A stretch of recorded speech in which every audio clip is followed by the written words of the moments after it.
வணக்கம். நான் சகி. இது என் விழிகளின் அமுதமழை நீ. அத்தியாயம் 20. போதையேற்றும் உன் நினைவுகளை தவிர்ப்பதறியாமல் தவிக்கும் மனதை திட்டித் தீர்க்கிறேன். பேசிப்போன வார்த்தைகள் எல்லாம் காற்றோடு கலந்து உயிரின் சுவாசமாகியதில் நீ இன்றி வாழ முடியாது தவிக்கிறேன். உன் தீண்டல் தந்த உணர்வுகளை தேடி தேடி மடிகிறேன். மீண்டும் ஒருமுறை தீண்டி உயிர் தந்திடு, வாழ்ந்துவிட்டு போகிறேன். மழலை மொழி கேட்டு அதிர்ந்தவர்கள் யாரேனும் உண்டென்றால் அது அவ்வரையில் இருந்தவர்கள்தான். குழலினும் இனிய மழலை மொழியில் அகரன் அப்பா என அழைக்க ராகவ் உட்பட மற்ற அனைவரும் அதிர்ந்தனர் என்றால் வியனியும் அதிர்ந்து பார்த்ததுதான் அதிகபட்ச ஆச்சரியம். என்றோ ஒரு நாள் நாளிதழ் ஒன்றில் வெளியாகியிருந்த ராகவின் படத்தை கைகளால் வருடியபடி கண்களில் கண்ணீருடன் அமர்ந்திருந்தாள் வியனி. அப்போது கண்ணாமூச்சி ஆடிக்கொண்டிருந்த அகரன் ஓடி வந்து அவள் அறையில் ஒளிந்து கொண்டான். அவனை கண்டதும் கண்களை துடைத்தவள் பேப்பரை மறைக்க முயன்றாள். வியா, ஏன் அலட என கேட்டான் மகன். அது ஒன்றும் இல்லையே என்றாள் பொய் புன்னகை பூசிக்கொண்டு. கண்ணாமூச்சி ஆட்டத்தை மறந்தவன் நான் படிக்கவா என கூறி கட்டிலில் ஏறி ஓரமாக இருந்த பேப்பரை எடுத்து அவள் கையில் கொடுத்து கதை சொல்லு என கேட்டான். ராகவின் படத்தை மீண்டும் பார்க்க தானாக வந்த கண்ணீர் பேப்பரை நனைக்க அதில் இருந்தவனை உற்று பார்த்த மகன் யாது இது என கேட்டான். அழுகையை அடக்க அரும்பாடுபட்டவள் அகரன் அப்பா என்றால் தன்னை மறந்து. ஒரு நொடிதான், அடுத்த நொடி அவள் அதை மறைக்கவே நினைத்தாள். ஏனென்றால் அகரன் பிறந்ததென்னவோ வியனியின் வயிற்றில்தான். ஆனால் அவனை சீராட்டி வளர்த்ததென்னவோ சாதனைதான். இதுவரையில் சாதனை இல்லாமல் இருந்திருந்தால் வியனியும் அகரனும் என்னவாகி இருப்பார்கள் என்றால் அவளுக்கே தெரியாது. அனைவரும் அறிந்த உண்மை அகரன் சாதனை நேத்திரனின் மகன் என்பதுதான். வியனியும் அதையேதான் விரும்பினாள். சாதனை எத்தனையோ முறை வியனியை அம்மா என அழைக்கும்படி அகரனிடம் கூறியிருக்கிறாள். ஆனால் அவள் அழைப்பது போலவே வியா என்றுதான் அழைப்பான். வியனிக்கும் அதுவே பிடித்தமாக இருந்தபோதும் எப்போதாவது அவனை சீண்டுவாள். அம்மா என அழைக்கவில்லை என்றால் அழுவதாக கூறி நாடகமாடுவாள். சாக்லேட் வாங்கி தருவதாக கூட கூறுவாள். அது எதையும் சட்டை செய்யாத மகன் இன்று அவளின் கண்ணீர் கண்டுதான் அம்மா என அழைக்கவில்லை என்பதால் அழுகிறாள் என நினைத்து அழைத்து விட்டான். ஆனால் என்றோ ஒரு நாள் படத்தில் பார்த்த ராகவை அவன் அப்பா என அழைத்ததுதான் ஆச்சரியம் மேலிட வைத்தது அவளை. சிலை போல நின்ற ராகவையும் அவன் காலை கட்டி நின்ற அகரனையும் மாறி மாறி பார்த்தவள் கைகளால் முகத்தை மூடிக்கொண்டு அழுதாள். ராகவின் கைகள் தானாக குழந்தையின் தலையில் படிந்து தடவி கொடுத்தது. அப்படியே அவனை தூக்கில் தோளில் போட்டுக்கொண்டவன் தன் பாக்கெட்டில் இருந்து போனை எடுத்து சிவாவுக்கு அழைத்தான். ஏதோ கூறிவிட்டு மீண்டும் வைத்துவிட்டு அழுபவளை பார்த்தபடி நின்றான். அடுத்த சில நிமிடங்களில் சிவாவும் அவனுடன் விஜயனும் வந்து நின்றனர். சிவா கையில் பெரிய சாக்லேட் இருக்க அதை வாங்கி அகரனிடம் கொடுத்தவன் நெற்றியில் முத்தமிட்டு அவனை சுமந்தபடி வெளியேறினான். இதுவரை நடப்பதை வெறும் பார்வையாளர்களாய் வேடிக்கை பார்த்த நேத்திரனும் சாதனையும் திடுக்கிட்டு அவன் பின்னே ஓட கை உயர்த்தி அவர்களை தடுத்தவன் ஏதும் பேசாது வியனியை ஒரு பார்வை மட்டும் பார்த்தபடி வெளியேறினான். அப்போது அகரனிடம் காதில் ஏதோ கூறினான். அகரனும் அவனைப் போலவே அவனிடம் ஏதோ கூறினான். இரண்டெட்டில் மீண்டும் திரும்பியவன் கண்களில் நீரோடு அகரனையே பார்த்து நின்ற சாதனையின் அருகில் வந்தான். அகரன் அவளை பார்த்து மம்மி என கைகளை நீட்ட அவளிடம் பிள்ளையை கொடுத்தான். இன்னும் 1/2 மணி நேரத்தில் நீங்கள் எல்லாரும் என் வீட்டில் இருக்கணும், காட் இட் என உறுதியாக கூறினான். நேத்ரன் சரி என்பதாக தலையசைக்கவும் புயலாய் வெளியேறினான். என்ன நடக்கிறது என தெரியாமல் சிவாவும் விஜயனும் நின்றிருந்தனர். சிவா விஜயனிடம் தலையசைப்புடன் விடைபெற்று கொண்டு ராகவ் பின்னே ஓடி மறைந்தான். சொல்லு வியூ, நடந்தது சொல்ல போறியா இல்லையா? அவர்தான் அகரன் அப்பாவா என கேட்டான் நேத்ரன். ஆமாம் என தலையாட்டினாள். அப்புறம் அவர் முன்னாடி ஏன் அப்படி சொன்ன? மித்து, சாரி, நான் ஏதோ குழப்பத்தில். சாரி சதா என இருவரையும் மாறி மாறி பார்த்து கை கூப்பினாள். அவள் கண்களில் உண்மையான குற்ற உணர்ச்சி காணப்பட்டது. அதை அந்த நட்புகளால் பொறுத்து கொள்ள முடியவில்லை. ஏய் விடுடி, எனக்கு புரியுது, இதை சொல்ல நீயும் எவ்வளவு தயங்கி இருப்பன்னு நல்லா தெரியுது என்றாள் சாதனி. டால், எனக்கு நீயும் அகரனும் ஒன்று தான். அகரன் தப்பு பண்ணா மன்னிக்க மாட்டேனா? அது போல தான் இதுவும். நான் கேட்டது அதுக்காக இல்லை. அவரை பார்த்தா நல்லவர் போல தான் இருக்குது. இவ்வளோ நாளும் நீ எப்படி கஷ்டப்பட்ட எல்லாமே எங்களுக்கு தெரியும். நீ எவ்வளவு தைரியமாக இருந்தாலும் அந்த தைரியம் உனக்கு எங்கே இருந்து வந்ததுன்னு நீயே சொல்லியிருக்க. அவர் தான் உன்னோட தைரியம்னு, அவர் நல்லவர்னு நீ தானே சொன்ன. ஆனால் ஏன் அவரை விட்டு விலக நினைக்கிற? இது வரைக்கும் நாங்கள் கேட்கல. இனியாவது சொல்லுடா. அகரனுக்காக நீ சொல்லித்தான் ஆகணும் என்றான். ப்ளீஸ் டால், ஏறக்குறைய கெஞ்சினான் எனலாம். இதுவரை எதுவுமே கேளாத உறவுகள், தன்னை மட்டுமே நம்பி தன் வார்த்தைகளை நம்பி தன் பிள்ளையை பாதுகாத்த நட்புகள், அவர்களிடம் இனி மறைத்து ஏதும் நடக்கப் போவதில்லை என உணர்ந்தவள் கண்ணை துடைத்து கொண்டு சொல்லத் துவங்கினாள். நான் வேலைக்காக சதாவுக்கு ஃபோன் பண்ணி கேட்டேன். அவளும் மும்பை வந்துடு பார்த்துக்கலாம்னு சொன்னான். அதனால் அவளை பார்க்க கிளம்பினேன். அப்போதான் அவரை பார்த்தேன். அப்போதுதான் வேணி காலேஜ் முடித்திருந்தாள். ஆனால் உடனடியாக வேலை தேடியே ஆக வேண்டிய கட்டாயம் இருந்தது. அதனால்தான் தன் உயிர் தோழியான சாதனியை தேடி புறப்பட்டாள். வீணியும் புகழேந்தியும் சென்னை வந்த பிறகு அவளுக்கு கிடைத்த தோழிதான் சாதனி. அவர்கள் வாடகைக்கு குடிவந்தது சாதனியின் தாத்தா பாட்டி வீடு. பிறந்து சில வருடங்களிலேயே தாய் தந்தையை விபத்தில் பறிகொடுத்த சாதனியை தந்தை வழி பெற்றோர் வளர்த்தனர். தாய்க்கு சகோதரன் மட்டுமே இருந்த நிலையில் அவர்களுடன் சாதனியை அனுப்பவில்லை. தங்கள் வீட்டில் குடிவந்த தன் வயதை ஒற்ற பெண்ணுடன் இயல்பாக பழகத் துவங்க இருவரும் இணைப்பிரியா தோழிகளாகினர். பிள்ளை மருமகளை இழந்த வயதான சுப்பிரமணியன் சந்திரா தம்பதிக்கு புகழேந்தியும் நல்ல துணையாக இருந்தார். அங்கிருந்த ஒரு ஆட்டோமொபைல் கம்பெனியில் அவருக்கு வேலை கிடைக்க வாழ்க்கை நன்றாக போனது. பள்ளி படிப்பை முடித்த வியா சாதனி படித்த கல்லூரியிலேயே சேர்ந்தாள். இருவரும் சந்தோஷமாக வலம் வந்தனர். அவர்களை பிரிக்கவே விதி செய்த சதி போல தாத்தா பாட்டி இருவரும் அடுத்தடுத்து உயர்த்துறக்க தனித்து நின்ற சாதனையை அவளது தாய்மாமன் வளர்ப்பதாக கூறி மும்பை அழைத்துச் சென்றார். சுப்பிரமணி சந்திரா இருவரும் வீட்டை ஏற்கனவே பேத்தியின் பேரில் எழுதிவிட்டதால் அதை விற்று பணத்தை வாங்கி வங்கியில் போட்டுவிட்டு மாத வருமானம் வரும்படி செய்தார் அவள் தாய்மாமன். வீட்டை வாடகைக்கு வாங்கியவர்களும் புகழேந்தி அங்கேயே தொடர்ந்து இருந்து கொள்ளட்டும் என சொல்ல வீணியும் அங்கேயே இருந்தனர். நட்புக்கு தூரம் எதுவும் இடையூறு அல்ல என்பது போல வீணி சாதனி நட்பு தொடர்ந்தது. வீணி காலேஜ் போய் வர வீடு, காலேஜ், அப்பா இது மட்டுமே அவள் உலகமானது. ஒரு நாள், பாப்பா இதை நீ பாத்தியா என கேட்டபடி வந்தார் புகழேந்தி. என்னப்பா என்றாள் அசட்டையாக. இன்னைக்கு என் கூட வேலை பார்த்தவங்க ஒரு விஷயத்தை காட்டினாங்க என்றார். என்னன்னு சொன்னாதானப்பா தெரியும். ராகவ் கிருஷ்ணா என்ற பெயரை ஒரு தனியார் செயலியில் போட்டு தேடினார். அது ஒரு விவாத நிகழ்வில் ராகவ் கிருஷ்ணா என வர அதை மகளிடம் காட்டினார். இது யாருன்னு தெரியுதம்மா என்றார். அப்பா, பேரை பார்த்தா எப்படி தெரியும், ஃபோட்டோவா இருக்கு என்றாள் இவள். உடனே அவர் ஒரு டிபியை காட்டினார். இப்போ தெரியுதா என கேட்டார். அது முகம் முழுக்க தெரியும் புகைப்படமே அல்ல. ஒரு நபர் கேமராவை பிடித்து போட்டோ எடுக்கும்போது கேமரா மறைத்தது போக தெரியும் அவரது ஒற்றை கண், காது, நெற்றி இப்படி துண்டு துண்டாகத்தான் தெரிந்தது. அதை காட்டி மகளிடம் கேட்க அவள் முறைத்து கொண்டே இல்லை என்பது போல உதட்டை பிதுக்கினாள். அட என்னம்மா நீ, இது நம்ம ராகவ்மா என்றார் ஆர்வமாக. எந்த ராகவ்? என்னம்மா நீ நம்ம ஊரில் நம்ம வீட்டு பக்கத்தில் அந்த அம்மா பாக்கியம் அவங்க மக என்றார் எதேச்சையாக. அப்போதுதான் நடந்தது நினைவு வந்தது வீணிக்கு.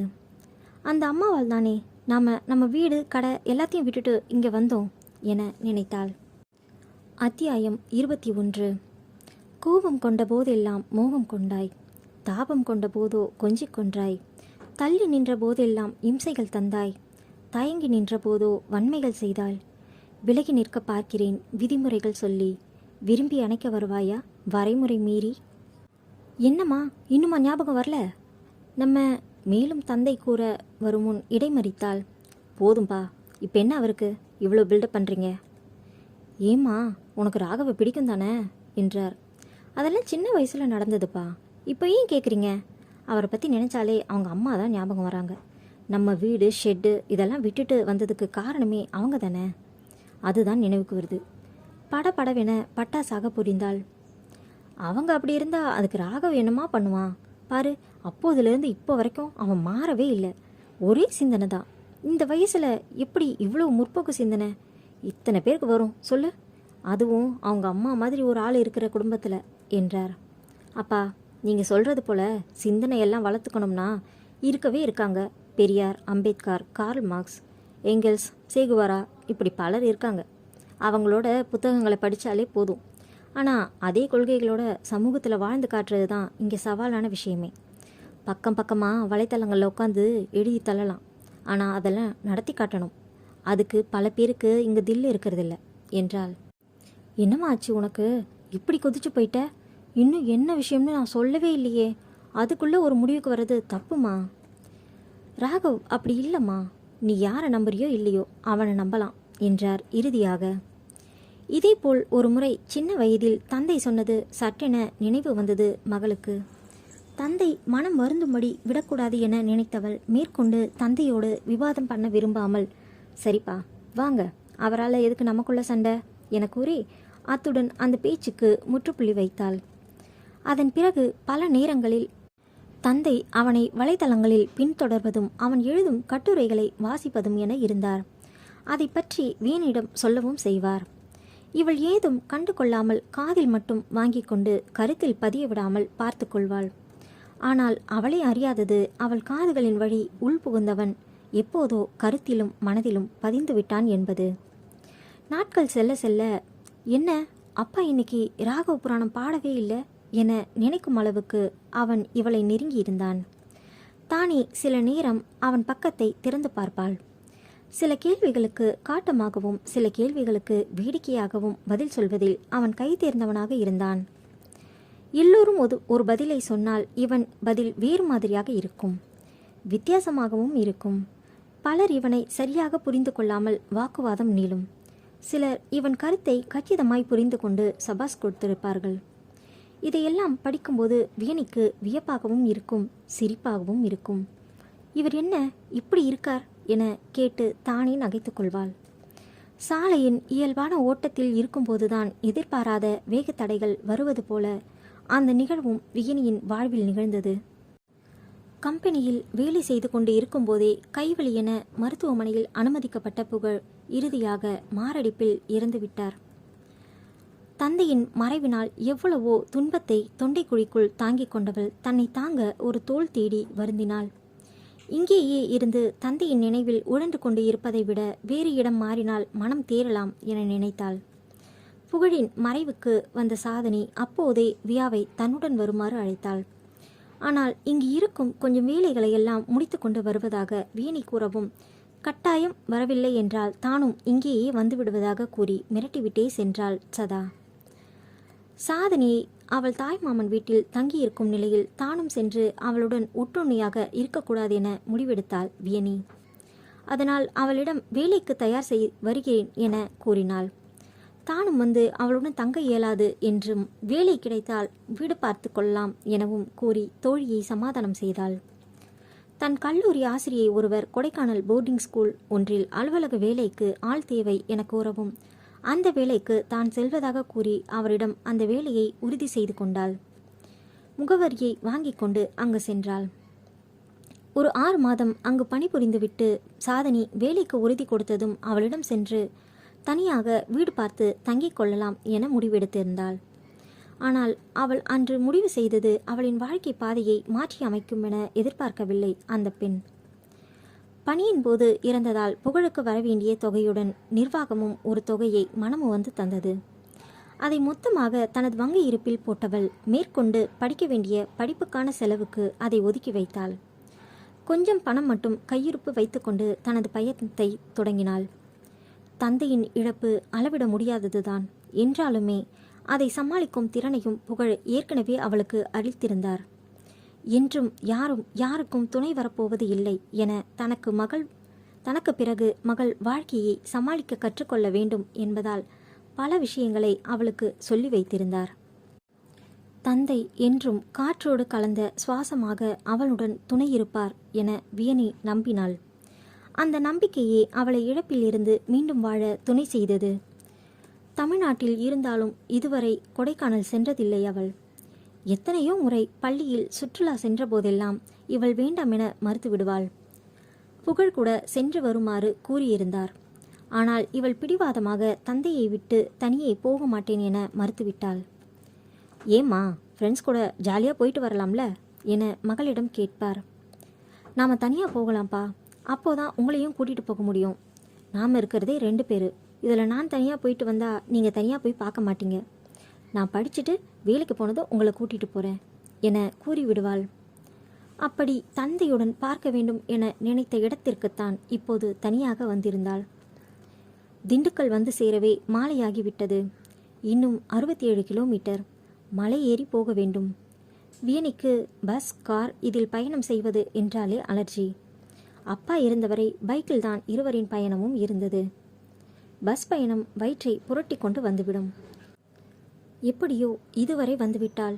இனி மலைப்பகுதியில் மேலேறி செல்வதை நினைத்தாலே பயமாக இருந்தது.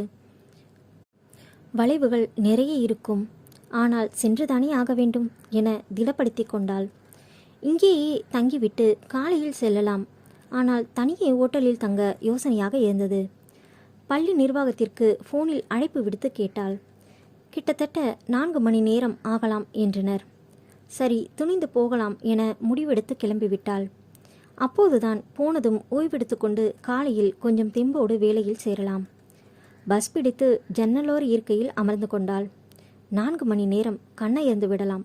அப்போதுதான் எந்த உபாதையும் இருக்காது என நினைத்து கண்களை மூடிக்கொண்டாள். ஆனால் பஸ் நகர ஆரம்பித்த கொஞ்ச நேரத்திற்கெல்லாம் பாதையின் வளைவு நெளிவுகள் அவளை கண்ணயர விடாமல் செய்தது. வயிற்றை புரட்டி கொண்டு வந்தது. உடலெல்லாம் வியர்த்து விட்டது. எங்காவது இறங்கி கொஞ்சம் இளைப்பாறலாம் என நினைத்தால் ஒரு பக்கம் மலையும் மறுபக்கம் பள்ளத்தாக்கும் தான் இருந்தது. வண்டுகளின் ரீங்காரம் வேறு பயமுறுத்தியது. ஓங்கி வளர்ந்த மரங்கள் பார்க்கவே ஏதோ போல தோன்றியது. பகலில் பார்த்து ரசிக்க வேண்டிய அழகிய காட்சிகளை முதன்முறையாக இரவில் பார்த்து மிரண்டாள் பெண். பஸ் அதிக கூட்டம் இல்லாமல் இருந்தது. அருகிருந்த பெண்மணி இவள் படும் அவஸ்தை கண்டு முகத்தில் முறுவலோடு, என்னம்மா, முதல் முறையா என்றார். இவள் வாய் திறக்க முடியாமல் ஆமாம் என தலையசைத்தாள். புரிந்து கொண்டவர் தன் பையில் இருந்து எலுமிச்சை ஒன்றை எடுத்து கொடுத்தார். இந்தம்மா, இதை வாங்கிக்கோ. லேசா கொஞ்சம் கடிச்சிட்டு அப்படியே வாசனை பிடிச்சிட்டே வா. அப்படியே முடியலைன்னா கொஞ்சம் கொஞ்சமாக சாறு சுவைச்சிக்கிட்டே வா, சரியாகிடும் என்றார். வேண்டாம் என கூறும் நிலையில் இல்லாதவள் நன்றியோடு அதை வாங்கி கொண்டு அவர் சொன்னபடியே செய்தாள். கொஞ்சம் நேரத்தில் சுமாரான நிலைக்கு வந்தது போல உணர்ந்தாள். அப்படியே சீட்டில் கண்மூடி சாய்ந்து கொண்டாள். மூடிய விழிகளுக்குள் தந்தை வந்து நின்றார். பயப்படாதடா, இதெல்லாம் ஒன்றுமே இல்லை, எல்லாம் சரியாகிடும் என கூறினார். விழியோரம் நீர் கசிய தந்தையின் குரலை நினைவுக்கு கொணர்ந்து ஆறுதல் தேடிக்கொண்டாள் வியனி. மனம் அப்பா அப்பா என அரற்றியது. அத்தியாயம் 22. கண்களில் நிறைந்திருக்கும் காதல் கருத்தில் பதிவதில்லை. கருத்தில் பதிந்த காதலோ கண்களில் மறைந்தாலும் உணர்வுகளில் மறிப்பதில்லை. மலைகளின் இளவரசி, கிரானைட் பாறைகள், காடுகள், பள்ளத்தாக்குகள், ஏரிகள், நீர்வீழ்ச்சிகள் மற்றும் புல்வெளிகளால் நிறைந்தது. கடல் மட்டத்திலிருந்து 2000 கிலோமீட்டர் உயரத்தில் இருக்கிறோம். வியனி கொடைக்கானல் வந்து 4 நாட்கள் ஆகிவிட்டது. பள்ளியில் அனைவரும் நன்றாக பழகினர். மாணவ மாணவிகளும் அக்கா அக்கா என சுற்றி வந்தனர். அலுவலகத்தில் கட்டணம் செலுத்த நோட்டு புத்தகம் வாங்க என எந்நேரமும் வேலை சரியாக இருந்தது. அவளுக்குமே அது பிடித்திருந்தது. வேறு சிந்தனைக்கு இடம் தராமல் வேலையில் கவனம் வைத்து கொண்டாள். காலை மதியம் உணவை பள்ளி கேண்டீனில் முடித்துக்கொண்டு இரவுக்கு பார்சல் வாங்கி வந்து விடுவாள்.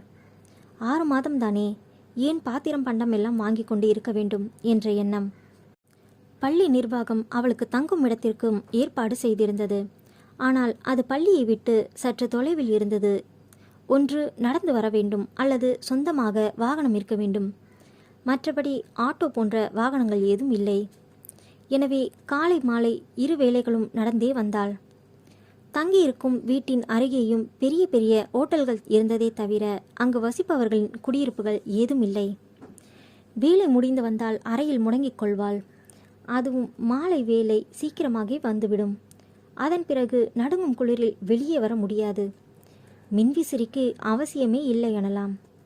காலையில் சூரியன் வந்து எட்டி பார்த்த பிறகே வெளியே வருவாள். இன்று விடுமுறை தினம்.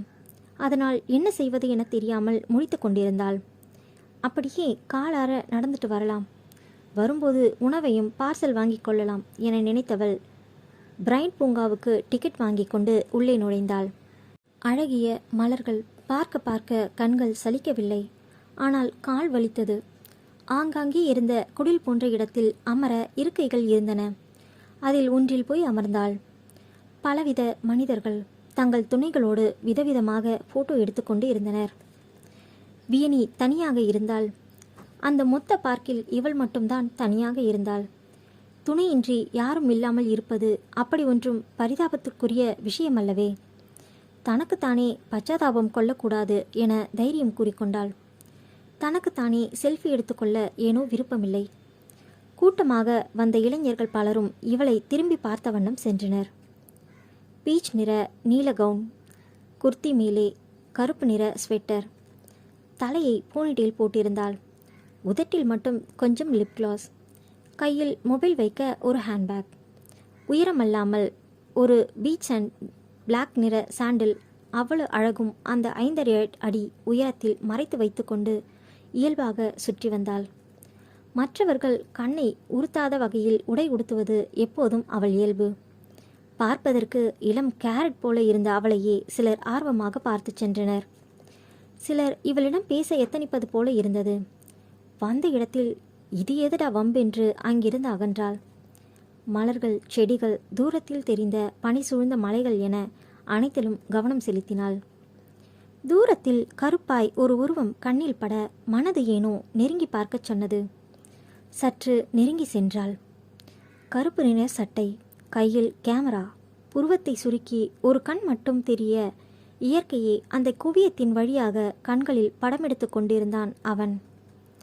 அலைப்பாய்ந்த கேசத்தை சட்டை செய்யாமல் காரியத்தில் கண்ணாக இருந்தான்.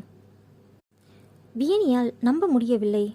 ஆனாலும் அது உண்மைதான். இப்படியே பார்த்தும் பார்க்காமல் போக முடியாது. என்ன சொல்லி அழைப்பது? நினைவிருக்குமோ தெரியவில்லை. ஆனால் இந்த ஊரில் பள்ளி தவிர அவளுக்கு தெரிந்த ஒரே நபர். அழைத்துதான் பார்ப்போமே என அழைத்தாள். Hello boss. சட்டென வந்துவிட்ட வார்த்தையில் அவன் திரும்பி பார்ப்பான் என அவள் நினைக்கவில்லை. கேமராவில் எதையோ பார்த்து கொண்டிருந்தவன் சட்டென குரல் வந்த திசையில் திரும்ப அங்கே புன்னகையுடன் நின்றிருந்தவளை அவன் கேமரா அழகாக படம் எடுத்து கொண்டது. இதை அவனுமே எதிர்பார்க்கவில்லை என்பது அவன் முகத்திலேயே தெரிந்தது. அதெல்லாம் ஒரு நொடிதான் என்பது போல முகத்தை மாற்றியவன் புருவம் சுருக்கி என்னவென வினவினான் கண்களால். அவன் சட்டென திரும்பி இவளை நோக்கி கண்களால் வினவிய அந்த நொடி இவள் மனதில் பதிந்து போனது பசுமரத்தானியாய். எத்தனை வருடம் கழித்து பார்க்கிறாள். அவன்தான், அவனேதான். கண்களில் முன்பை விட கூடியிருந்த கூர்மை, உடலின் மெருகேறிய வன்மை, உதடுகளில் அழுத்தம் இன்னும் அதிகம் என்றது. அவன் வாயை திறக்காமல் கண்களால் வினவியது. அப்பா, உங்க ராகவ் என அவளிடம் சொல்லி குதிக்க வேண்டும் போல இருந்தது. அவள் முன்னே சொடுக்கிட்டு ஏதாவது வேணுமா என அவன் கேட்கும் வரைக்கும் அவனையே பார்த்து கொண்டிருந்தாள். ஓ, இவருக்கு என தெரியல போல என யூகித்தவள், ஆமா, நீங்க ராகவ் கிருஷ்ணா தானே என்றாள். நீங்க என்றான் கேள்வியாக. நான் அது உங்கள் பிளாக் படிச்சிருக்கேன், அதனால் கேட்டேன் என்றாள். ஆனால் நான் தானு எப்படி தெரிஞ்சுது என்றான் கண்கள் சுருக்கி.